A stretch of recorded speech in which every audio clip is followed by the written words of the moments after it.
and welcome to the Pocket Gamer Podcast. It's episode number 332. My name's James Gilmore. Joining me today is Harry Slater. Hello.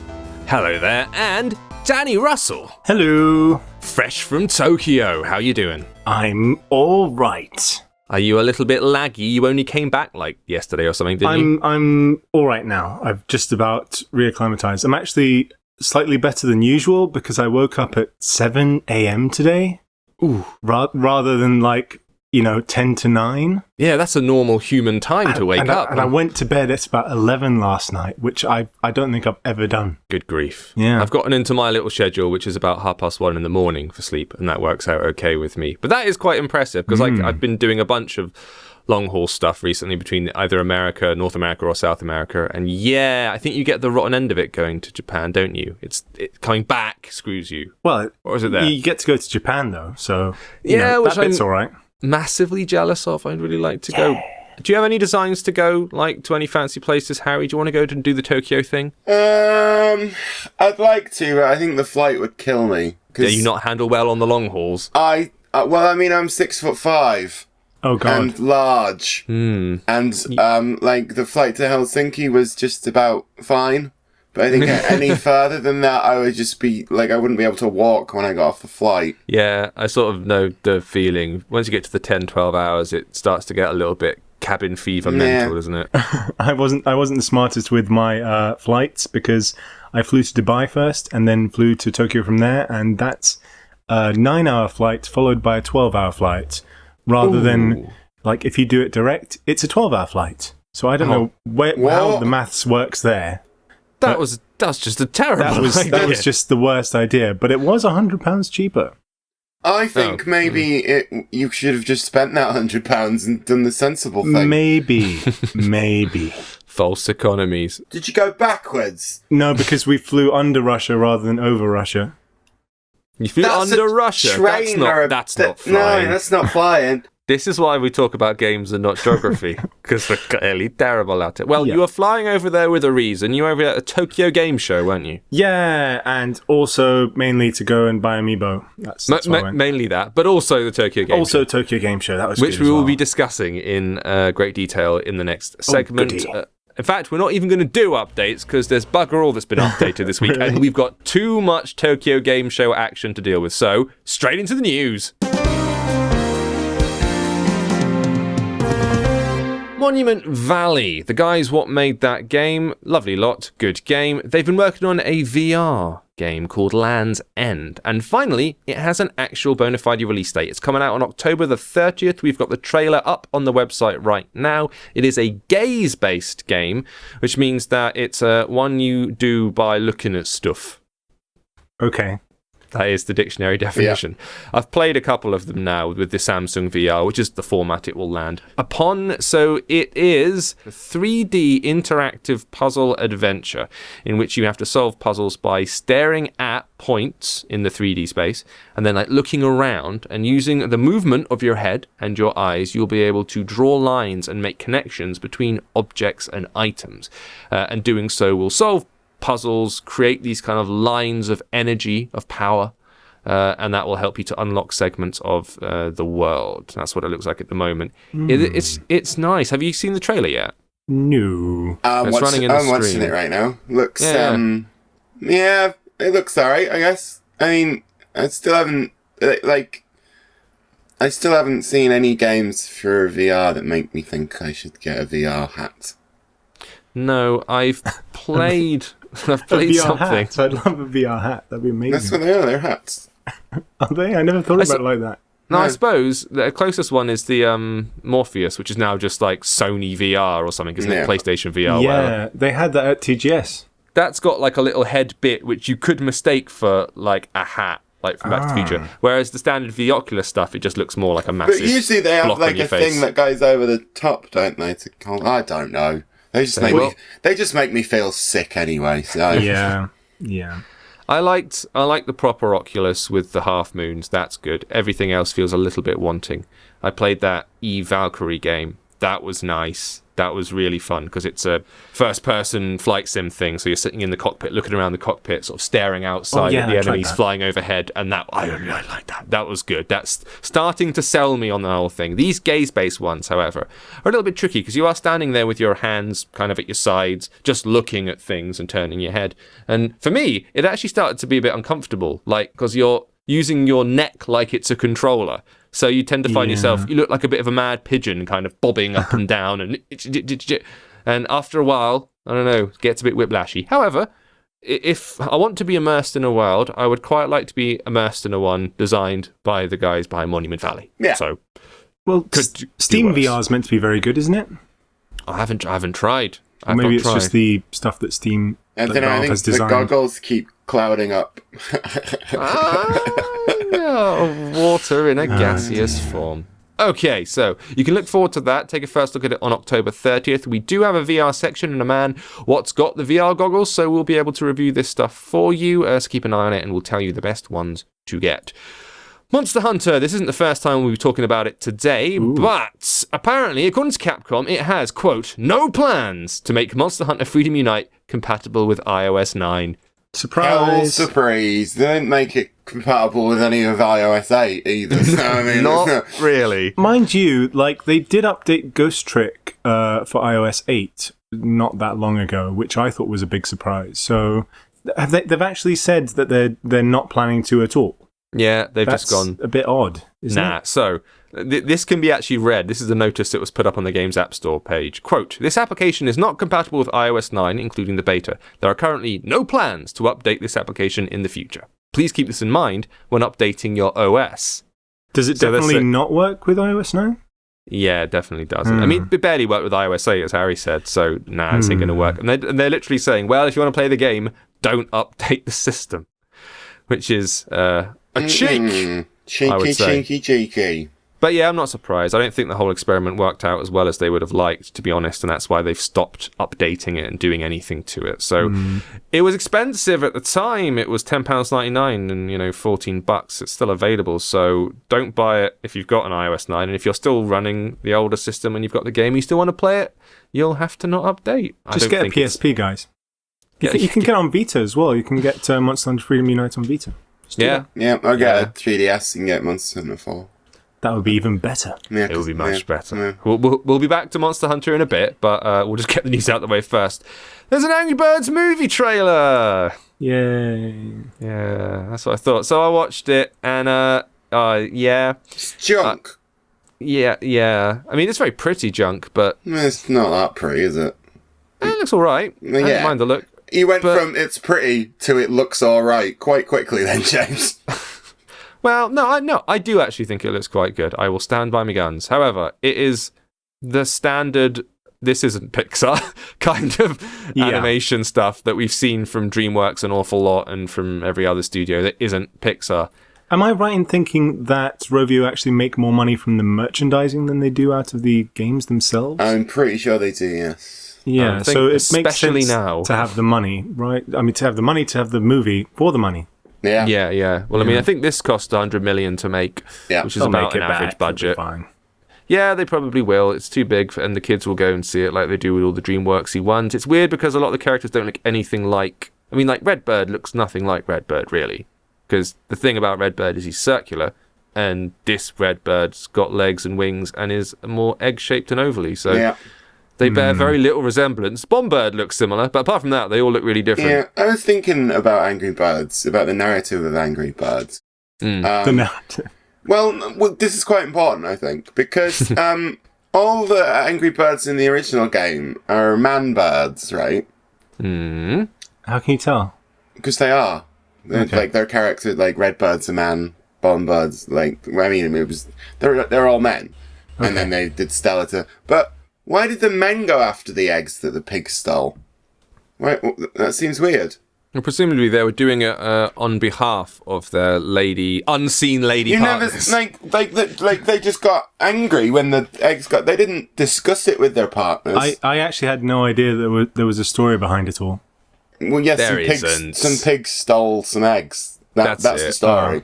if 3 like still images at the beginning of the game count as a story, it's not exactly. I just think maybe they didn't think it through. Yeah, it's grown to become much more than it originally was. It's got quite a big cast as well. It's got like all your SNL ex-folks, Hader and Sudeikis is the Redbird and all that. So yeah, it's got a ton of cash. It's a big deal. Bloody Tyrion Lannister's in it, for crying out loud. Well, he's in Pixels as well. The Not Ghost. Yeah, the ex-Ghost. Ex-Ghost, exactly. So yes, watch the trailer if you want to. It's up on the site. It's out in 2016, and I don't care. What else? Oh, yeah, quickly before we do this, I want to cover this. The guys that made Out There, which we talked about before, the thing that isn't quite FTL, but came out before. Have they announced that new game that I definitely secretly don't know about? What? Ooh, nice. Sigma Theory? Yeah. Yeah, brilliant. All right, you're allowed to know about it publicly now then, yes. So Sigma Theory, the teaser trailer has been launched. I suppose, now that you've got details on it, I might as well ask you. Futuristic Cold War setting, superpowers competing to develop new tech after mankind's made a scientific discovery. What's the gist then, Danny? It's like Out There, except you're a spy. So it's like in there. In there. It's in, yeah, you're in. Nice. Because they don't really show any gameplay footage. It's just kind of a pretty animatic thing that's going on here. But yeah, future sneakiness is the idea. So this Sigma Theory apparently is a new piece of tech that can destroy the global financial system, wiping out countries, blah-de-blah-de-blah. Have you actually played it, or did you just have a look? No, I was speaking to the designer while he was still designing it. Oh, cool. Like as he was designing it? As he was still designing it, like, he was in there, like, designing away, and you were just behind him asking him stuff. Yeah. Well, he didn't know I was there, but yeah. You were doing your own top secret Sigma Theory spying. Yeah. Good lad. All right, and so we've got the trailer up on the site. Again, have a look at it. We haven't got a release date yet, but it looks promising. I liked Out There. This looks pretty. We're excited. Also, finally, Luminosity, or Lumino City, as it's actually called, has got the first trailer, which is the sequel to Loom, which was a game that was fashioned entirely out of cardboard and then photographed and everything and turned into a real game. They've done the same thing with this. I saw shots of the actual set itself. It's all set up in a warehouse. They've basically built the entire levels. It's massive. Yeah, it's like as high as a person. They brought some of it to, I think it was last EGX, maybe. Yeah. Yeah, it was cool. It looked cool. Then I stopped idea. all over it like Godzilla. Yeah, I would have liked to have seen that. The Harry Smash version. You reviewed the original Harry, Loom. Lumo? Yeah, Loom. Just Loom, I think it is. No. Or might be Lumo, I don't know. No, Lumo's the dog, isn't it? That's right. Yeah. And I think it was a 7 out of 10. Very, very nice. Quite simple, but short. Yeah, it was too short. But apart from that, it was ruddy great. Yeah, so hopefully big things to expect from this. It really does look amazing. It's like this cardboard world has been brought to life, because that's basically what it is. They've been filming it for real and turning it into the game, and it looks cracking. So Lumino City, again, check out the trailer. It's all up on the site. We've got you covered. It's supposed to be coming out, I think, later this year. Should be September. That's what they said earlier, but we don't know if they're sticking to it. Fingers crossed. I don't think it can be September now, because there's no more Thursdays. In September. That's true. Oh well. I guess they could drop it on Tuesday, maybe. They could do a Tuesday. Well, we hope so. We'd love to see it. So check out the trailer. It's available on the site right now. Now then, Tokyo. Danny. Hello. You went to Tokyo Game Show, and you saw many games. I saw many things. It was a little bit different from last year when they had quite a lot of smartphone games on the show floor. This time there were fewer, but they had kind of been sent off to a different hall in a different building.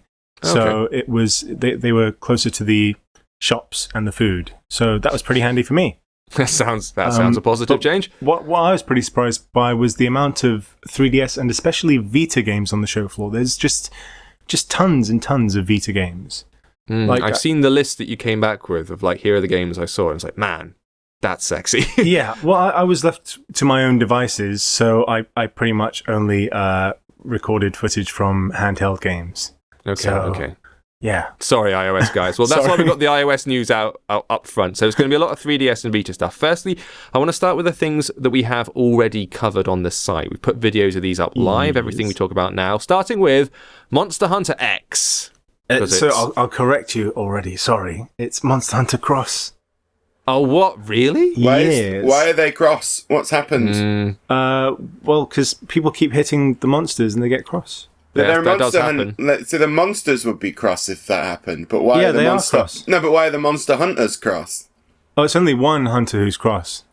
Why? The rest of them are fine. Yeah, that's the entire storyline.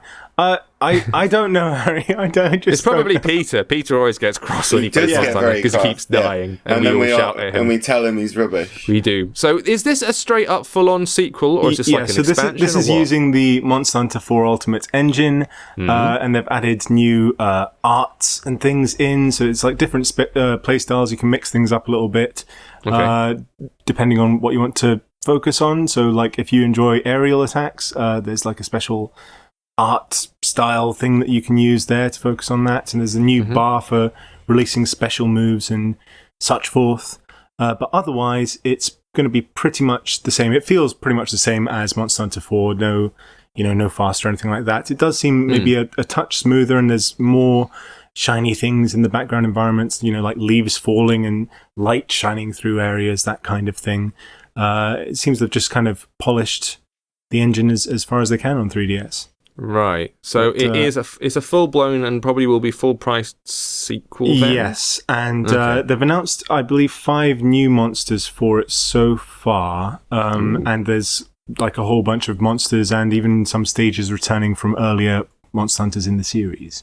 Oh yeah, I read something about that. That's cool. Yes. You've got quite an in-depth preview that's up there on PG at the moment. So yes, we've got a multiplayer video that's up, so do check it out. Yeah, it's running in the stream right now. We're going to be showing videos from all of these ones that we're talking about now, including Monster Hunter Stories. Now this captures my imagination because it's well pretty. Look at it. Yeah, I think this one, I'm looking forward to this maybe the most out of upcoming 3DS releases. This is a genuinely new spin on the formula, isn't it? Yeah, it looks really kind of cartoony, but just really, really gorgeous at the same time. The thing is that it's not like a traditional Monster Hunter like we're used to, the action RPGs, like they're based in arenas. It's more of a traditional turn-based RPG. Which has been causing some controversy in the comments, I noticed. People go, what? Turn-based? Not interested. How does that actually feel? Does it still feel like Monster Hunter at all, or does this now feel like Pokemon or something? It feels like Monster Hunter in terms of the environment and in terms of there's a lot of, say if you're just going around the field, you can collect, herbs and stuff like that in the same way. You've got all the same, enemies that would be kind of roaming around on their own, the herbivores and things like that. Yeah. It definitely does feel like Monster Hunter, but with this kind of turn-based strategy spin on it. There's also a kind of weird attacking system that I couldn't quite work out, where sometimes you have to kind of mash the A button and like a little kind of... I think this happens in some of the Dragon Ball games where you have to, fight to see who wins. Like someone's attacking from one side and you're attacking from the other side, and we don't know who's going to win, but you just mash away and then maybe you do win. Does that sound familiar? Sounds like some kind of mad button-based tug of war. Yeah, and there's also kind of strengths and weaknesses. You have to use the right attack at the right time, that kind of thing. But it was all in Japanese, and I could not read it for the life of me.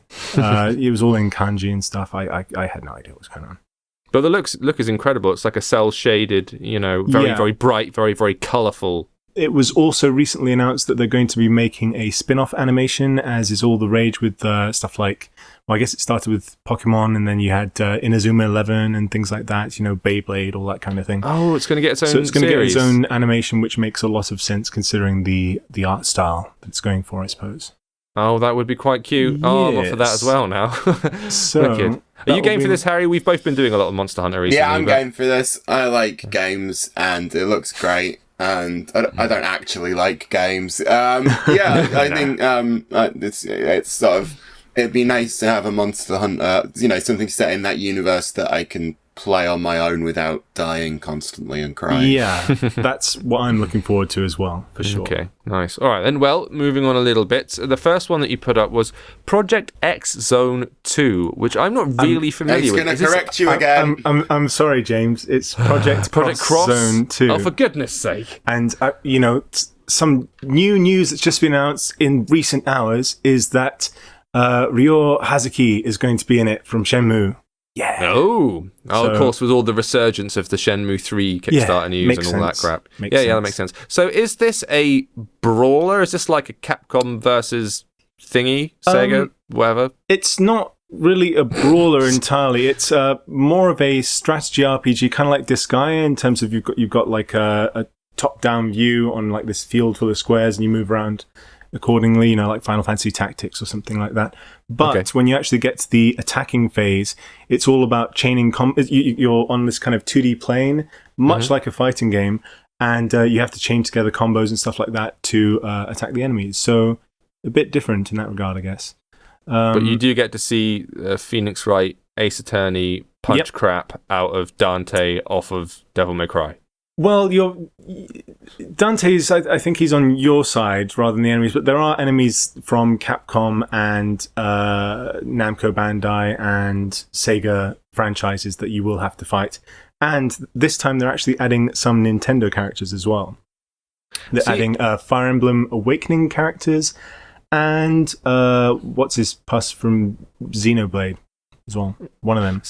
I'm a little bit lukewarm on all these franchise mashups, right? So that includes the Marvel versus Capcom, and I mean, not like the Avengers stuff, because that makes sense, because they actually are in the same universe, but you get the impression that a lot of these characters don't exist in the same universe at all, and then they just throw them in, like Super Smash Brothers and everything. Like, these characters don't belong together. Talk about and the it feels Marvel like universe, though, but they've collided with DC tons of times. And I don't like that either. It feels like a weird cross-contamination where it doesn't actually fit. They've just crowbarred it in after the fact. Well, that's fine, I don't James. mind it so much with game, like especially not with fighting games, because it's nice to, like when there's no specific narrative or anything, then it's quite nice to be able to, punch Spider-Man in the face with Ryu. As She-Ra. Yeah, well, no, that's taking it too far.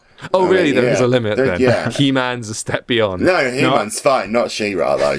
I think we need to go even further. Because how much further? Well, say you've got Kingdom Hearts, which, is Disney and Square Enix. What I want to see is Hitman and Lara Croft fighting against like Marvel characters, and what else does Disney own? Star Wars characters. Just throw them all in. That's what I want to see. Is nothing sacred? I just want to see everything. Nothing is sacred, unfortunately. Sell everything. New pair units have been announced, including, quoting from your thing, Ryu and Ken from Street Fighter, Phoenix Wright and Maya Fey from Ace Attorney, Lucina and Chrom from Fire Emblem Awakening. I got that one right. And Cosmos and Fiora from Xenosaga and Xenoblade. Well, we're talking, November in Japan, and then sometime in February next year for the Western release, apparently, if you're interested in that sort of thing. Now, there's some other stuff that we haven't seen. Out of all the favorite other things you've seen, what's the most exciting for you that we haven't had eyes on yet? Well, I'm quite intrigued by the Zelda Dynasty Warriors game, which I've totally forgotten the name of. What? Hyrule Warriors. Yeah, Hyrule Warriors Legends for 3DS. It's essentially the Wii U game, but with a lot of the DLC and some new characters and some new features and stuff like that. So when you say Zelda Dynasty Warriors, you're not talking about a mashup between those two franchises? That's what it is, yeah. Really? It's not for goodness sake. No, it's not a mashup. It's a Dynasty Warriors game setting. Yeah, there is no Dynasty Warriors characters in it or anything. Okay, good. Yeah, that's what I mean. So it's the style of game. So dealing with massive hordes of people and armies and that. All right, cool. Okay. It still doesn't make perfect sense because you've got all these different characters from different games kind of interacting with each other. All right. But, apparently it still works. I know people who seem to love it on Wii U. Didn't they? So, yeah. So he likes anything Nintendo. It's probably turds. Yes, he's fond of the Nintendo stuff. Especially Link. Link is his boyfriend. I've been warming to it all since the Monster Hunter shenanigans. I've decided I'm actually going to get stuff for the console because I feel like it's been transient because they're not really mine technically, so I haven't bought loads of stuff. But now I think I will. I'm everything that is appearing, everything you've said you back don't have looks to give really it back, cool. James. It'll be fine. Yeah, all right, good.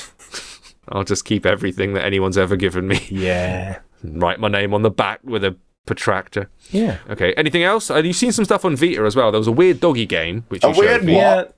There's a dog game called Rodin the Wild. Rodin the Wild. I don't know why I put that up first. It was one of the weirder games at TGS, to be sure. But it was actually a game I only realised much later that was on PlayStation Mobile. Remember that?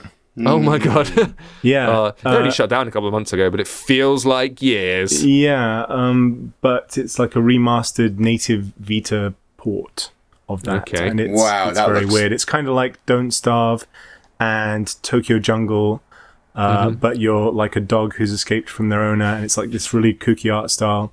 And you go around all these 2D planes, collecting food and sniffing other dogs and becoming friends with them and escaping your owner and pooping. And then you can have this giant weird growth that comes out of your head, and that turns into something. It's all very weird and very Japanese.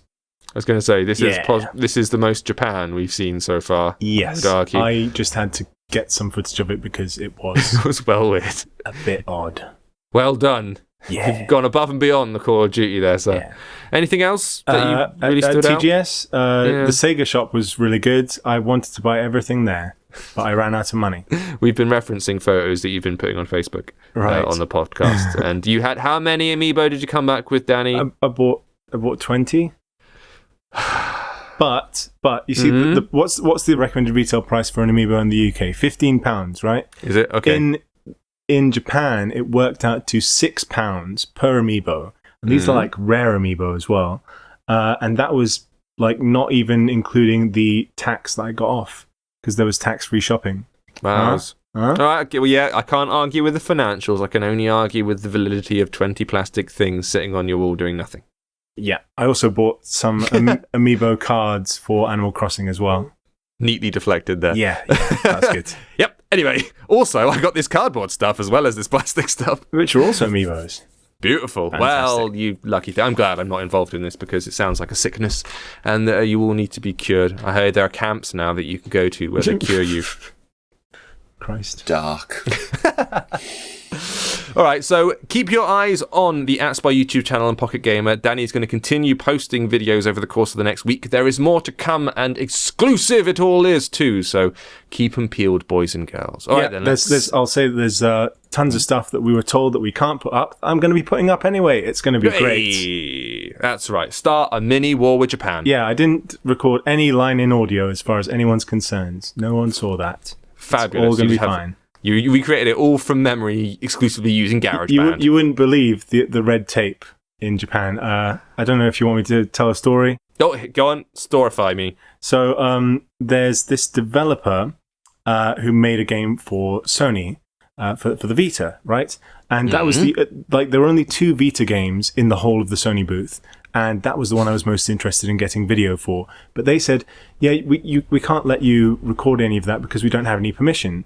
So I went and I got the dev from the other side of the Tokyo Game Show hall, and I took him over, and then they told him that I couldn't record it because I didn't have his company's permission, and then he told me I couldn't record it because they hadn't received permission from him. And then I asked him, could you not just, you made the game, right? Could you not just talk to this guy and say that I have permission?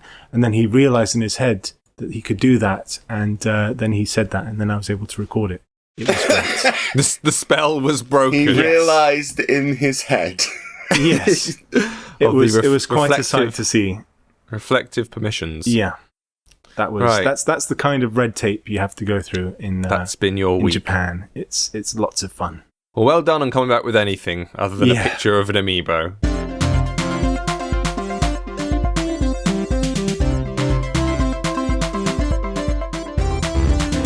Out and about this week, it's FIFA 16. Wait a minute, I thought that was called FIFA Mobile though, James. That's what they said. No, James, it's called FIFA 16, like they said they wouldn't. That seems a bit weird, doesn't it, James? I thought James, they went on for ages about yourself again.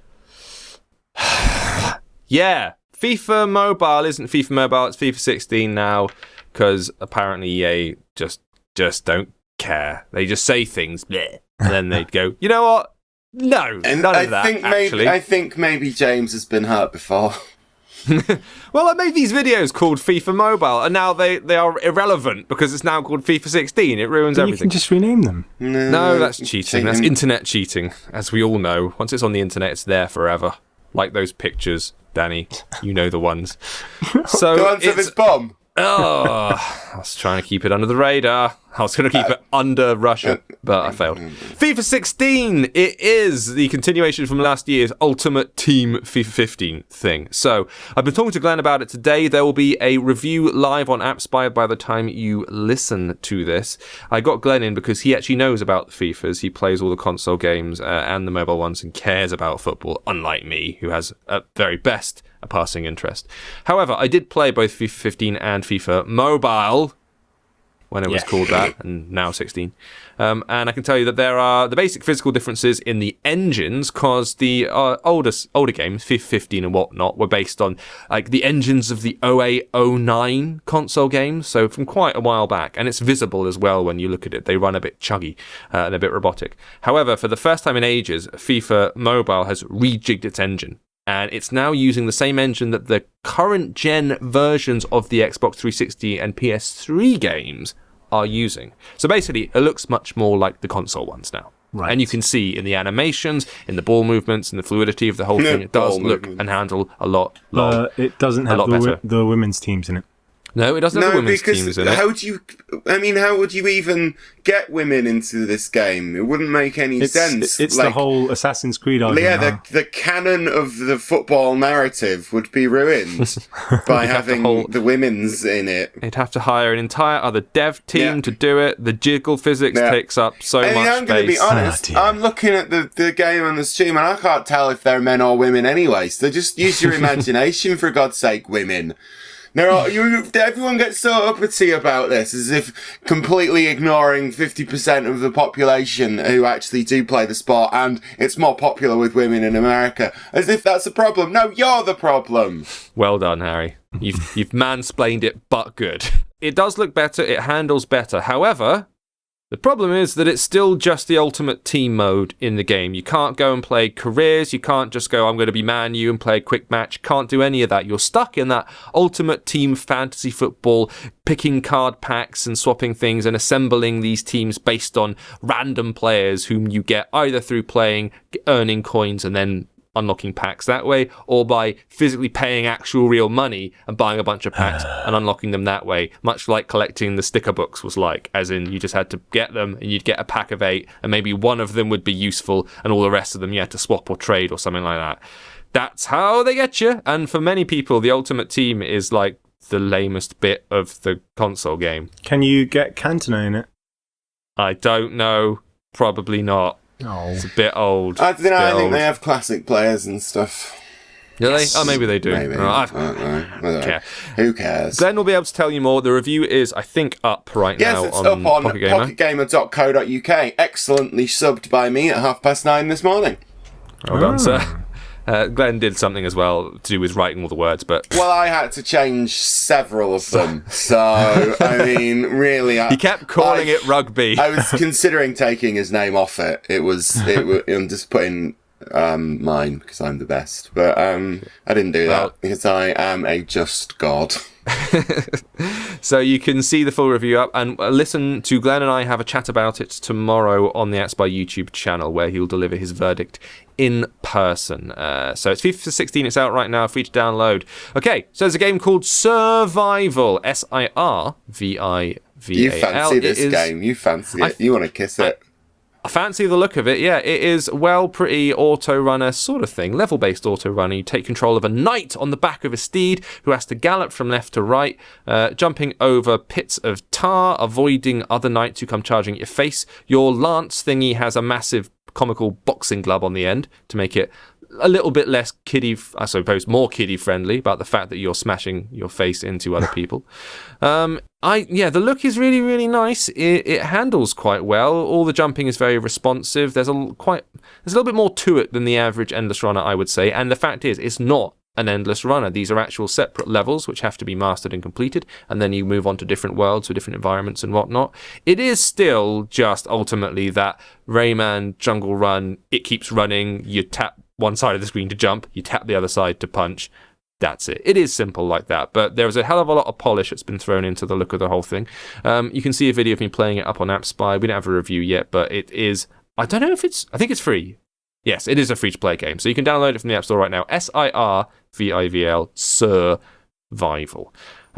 There's a new Simogo game out. I'm going to talk about it later, so I won't say too much about it now, but it's been getting mixed reviews. I still don't understand it after you explained it to me twice yesterday.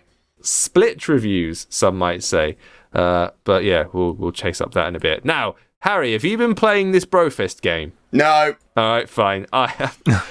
PewDiePie! His name is PewDiePie. So, yeah, he's got his new game out. His first game called Legend of the Brofist, which is something they've been working on for a little while.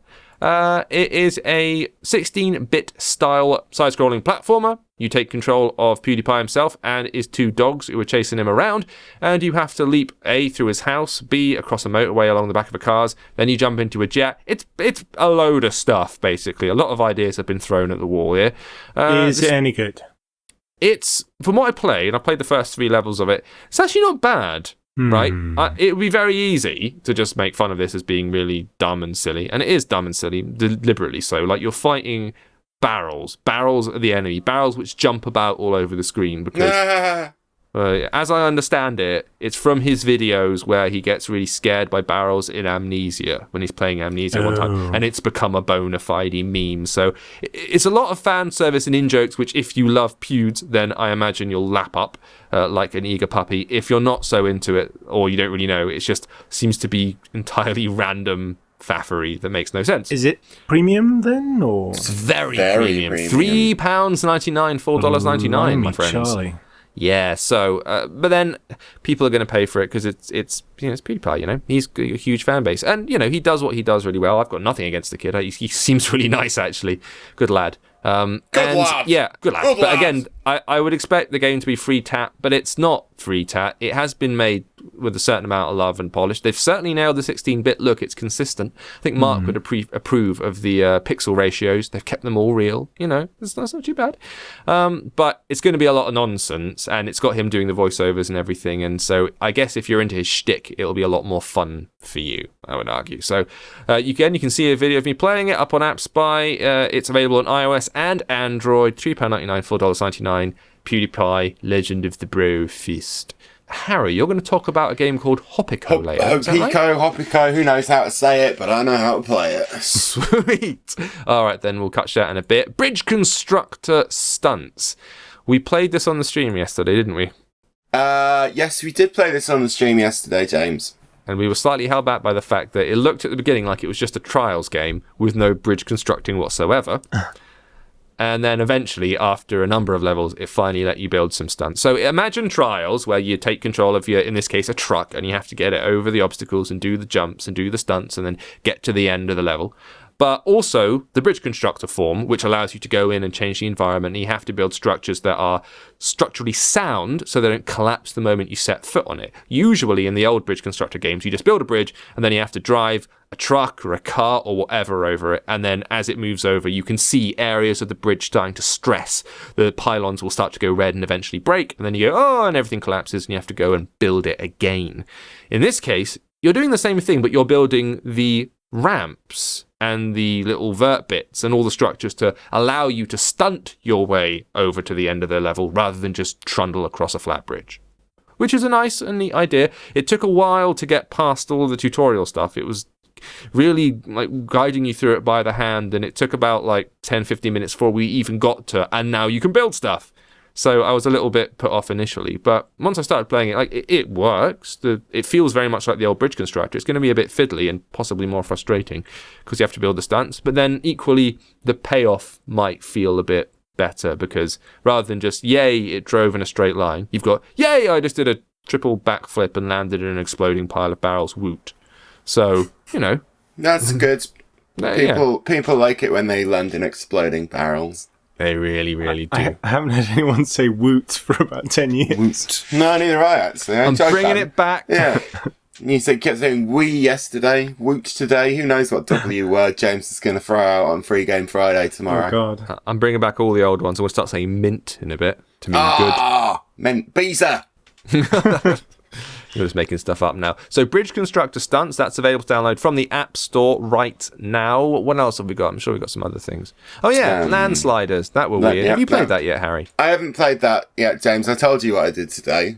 So we all know I haven't really done anything. I thought there was a yesterday. There might have been something yesterday. No, I didn't do anything yesterday either, to be honest. I watched you play it on the stream, so I can probably make something up about it if you'd like. Go on then, give me your impression of what you saw. My impression of what I saw was that you slid the land around, and that made the title a pun, which I was pleased with.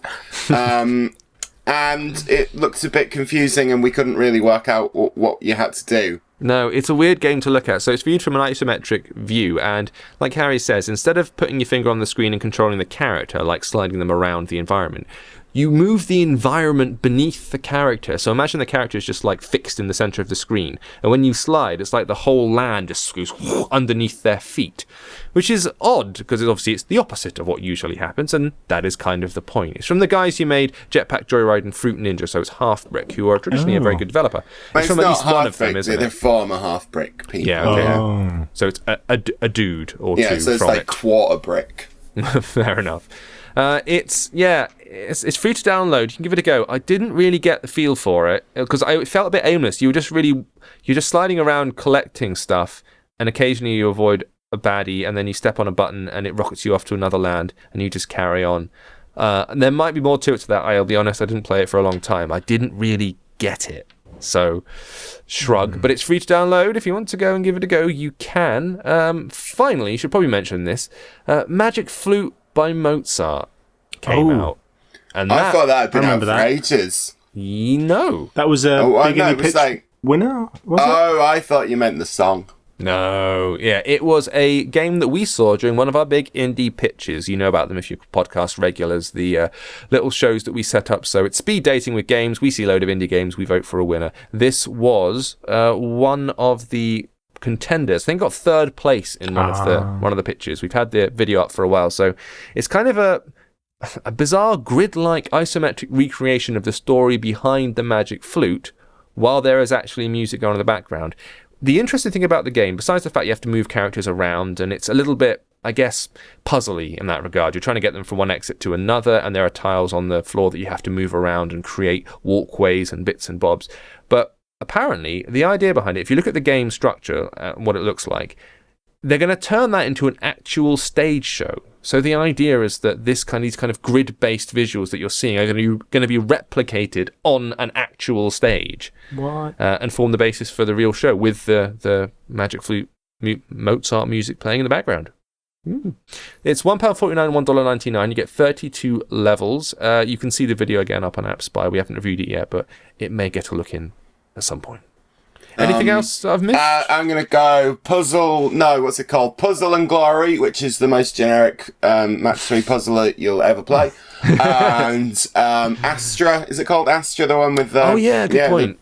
It's sort of like they need to be fed sort of gravity bouncing planets.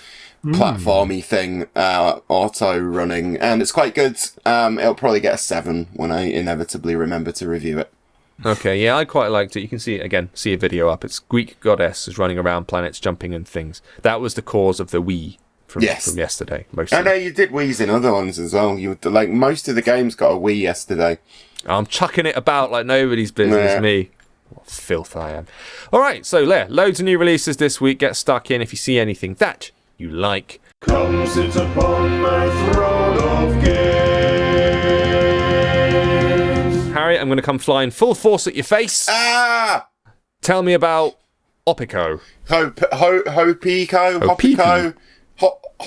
I can't. Anyway, it is a super tough one-touch platformer. Basically, the story is a games console has been infected by a virus. And the Hippico are little men that live in video game consoles and set out to fix the virus by smashing its face in with their face, which is cool. Okay. And it's the game sort of the levels are broken up into like 5 bite-sized chunks essentially, which are all little platforming sections, and you need to finish all 5 in one run to get to the next level. And if you don't, then you have to start again at number 1. Okay. And it's very difficult. It looks charming. It's got like really thick, chunky, sexy pixels that made me go, And it's the art style is very unique as well, and it's all sort of flashy and swoopy and boopy. Wow. Yeah, I'm looking at it now. It looks mental. It is mental, but thankfully the controls are simple enough that you can sort of get through the mental. So basically, I mean, they add sort of a few new mechanics as you go into the game, but basically you're just tapping to jump at the right time. Right.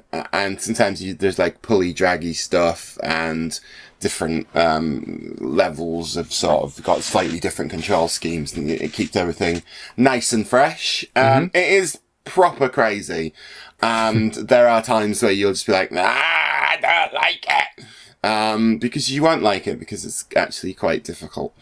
But I think it's worth a go. I think it's got some really neat ideas, and it sort of really condenses into tiny little gaming sections, which is really like very, very, very, very mobile friendly. Sort of, you know, it's a nice fit for bus gaming as long as you don't have anger management problems, because you'll probably end up punching the driver.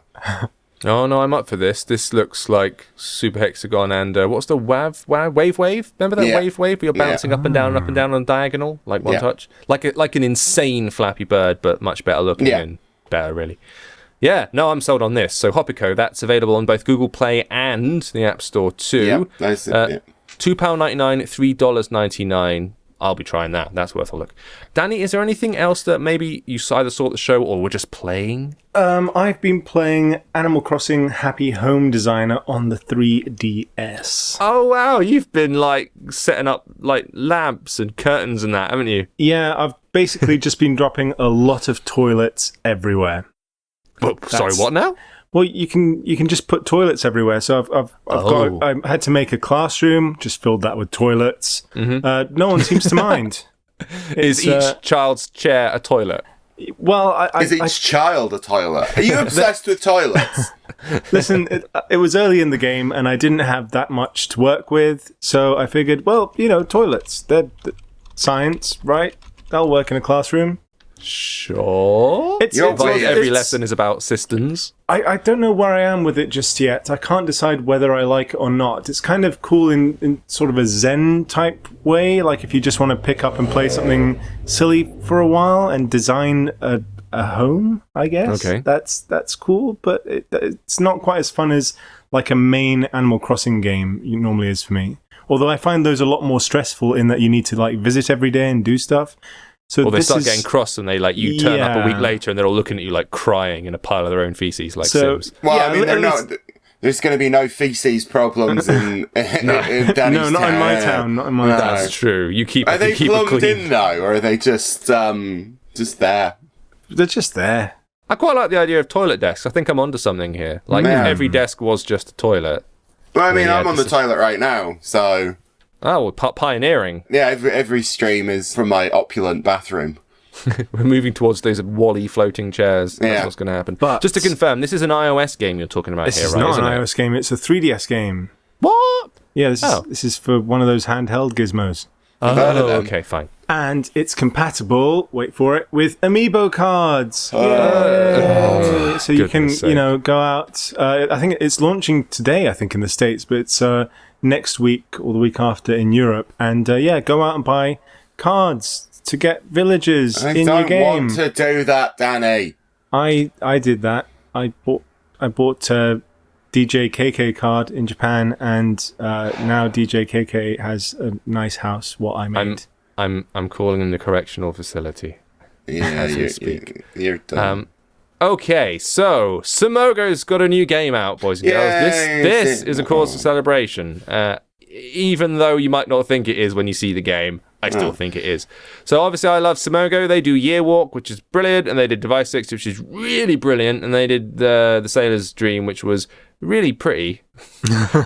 maybe not so much of a game, but pretty nonetheless. And so I like them. They do really good stuff. It's always new and different. And that's why I shouldn't have been so surprised when I saw Spl-t, spelled Spl-t. So it's technically Spl-t.